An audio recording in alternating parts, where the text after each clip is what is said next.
Roundworm, Ascaris lumbricoides. Introduction. Ascaris lumbricoides, commonly called the roundworm, is the commonest intestinal nematode to infect humans and affects a quarter of the world's population.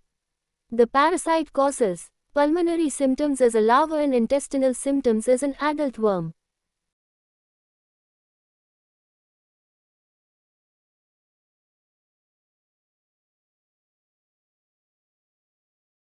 Pathology and life cycle. The fertilized eggs can survive in a hostile environment for a long time. The hot and humid conditions in the tropics are ideally suited for the eggs to turn into embryos. The fertilized eggs are present in soil contaminated with infected feces, becoming infective in about 3 weeks. Fecal-oral contamination causes human infection. The eggs are ingested and the larvae are released in the jejunum, from where they travel to the liver via the portal system and the lymphatics. The larvae reach the lungs via the systemic circulation, where they undergo maturation for 2 weeks.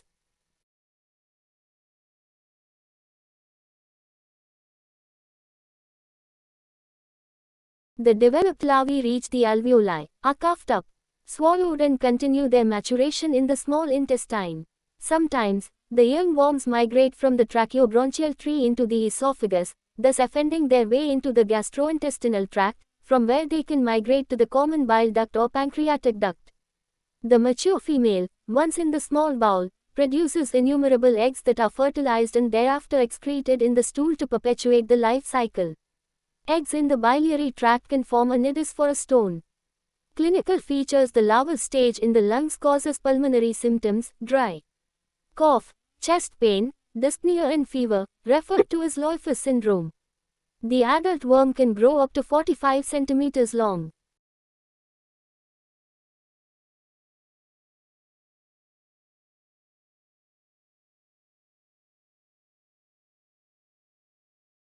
Its presence in the small intestine causes malnutrition, failure to thrive, particularly in children, and abdominal pain. Worms that migrate into the common bile duct can produce ascending cholangitis and obstructive jaundice, while features of acute pancreatitis may be caused by a worm in the pancreatic duct. Small intestinal obstruction can occur, particularly in children, owing to a bolus of adult worms incarcerated in the terminal ileum. This is a surgical emergency. Rarely, perforation of the small bowel may occur from ischemic pressure necrosis from the bolus of worms. A high index of suspicion is necessary so as not to miss the diagnosis. If a person from a tropical country, or one who has recently returned after spending some time in an endemic area, presents with pulmonary, gastrointestinal, hepatobiliary and pancreatic symptoms, ascariasis should be high on the list of possible diagnoses.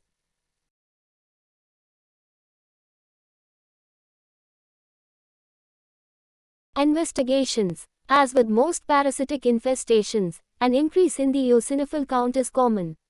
Stool examination may show over.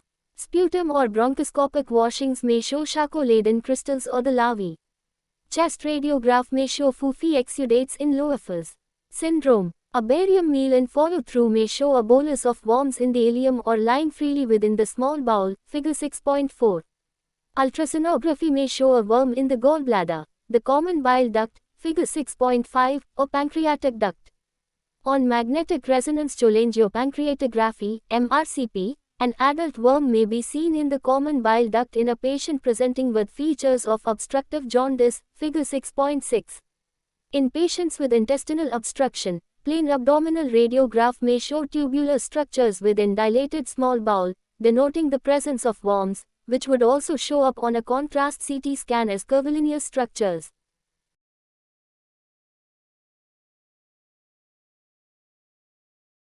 Ascariasis, pathogenesis. Filled circle. It is the commonest intestinal nematode affecting humans. Filled circle typically found in a humid atmosphere and poor sanitary conditions, hence is seen in the tropics and resource-poor countries. Filled circle larvae cause pulmonary symptoms. Adult worms cause gastrointestinal, biliary and pancreatic symptoms. Filled circle distal ileal obstruction is due to a bolus of worms. Ascending cholangitis and obstructive jaundice are due to infestation of the common bile duct.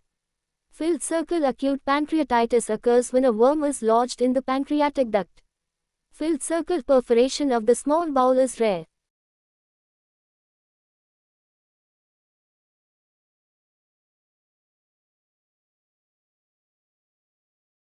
Treatment. The pulmonary phase of the disease is usually self-limiting and requires symptomatic treatment only.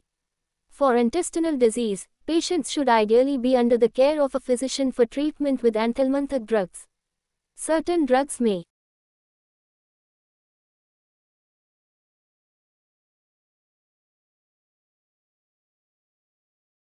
cause rapid death of the adult worms, and, if there are many worms in the terminal ileum, the treatment may actually precipitate acute intestinal obstruction from a bolus of dead worms.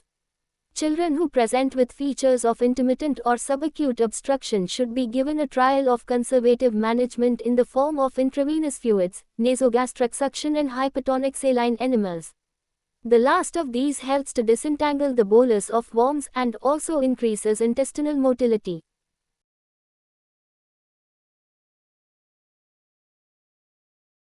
Areas reserved for complications, such as intestinal obstruction that has not resolved on a conservative regime, or when perforation is suspected.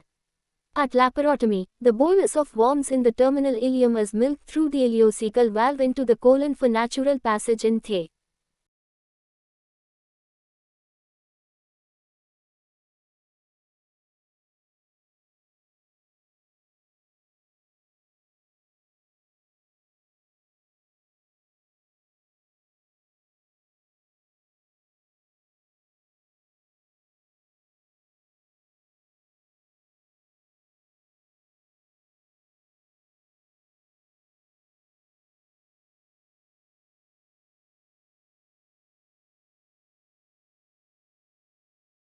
Stool. Postoperatively, hypertonic saline enemas may help in the extrusion of the worms. Strictures. Gangrenous areas or perforations need resection and anastomosis. If the bowel wall is healthy, enterotomy and removal of the worms may be performed. Figure 6.7.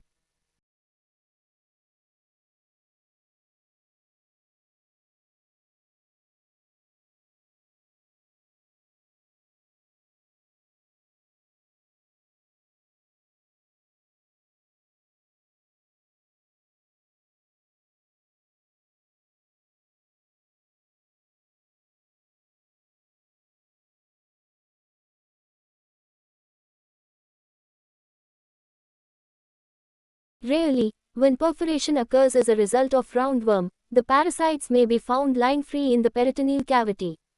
It is safer to bring out the site of perforation as an ileostomy because, in the presence of a large number of worms, the closure of an anastomosis may be at risk of breakdown from the activity of the residual worms in the bowel.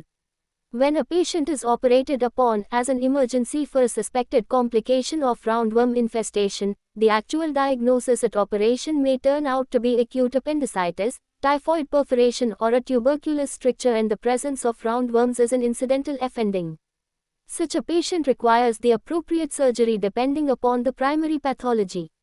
Common bile duct or pancreatic duct obstruction from a roundworm can be treated by endoscopic removal at endoscopic retrograde cholangiopancreatography, ERCP, failing which laparoscopic or open exploration of the common bile duct is necessary. Cholecystectomy is also carried out. A full course of antiparasitic treatment must follow any surgical intervention.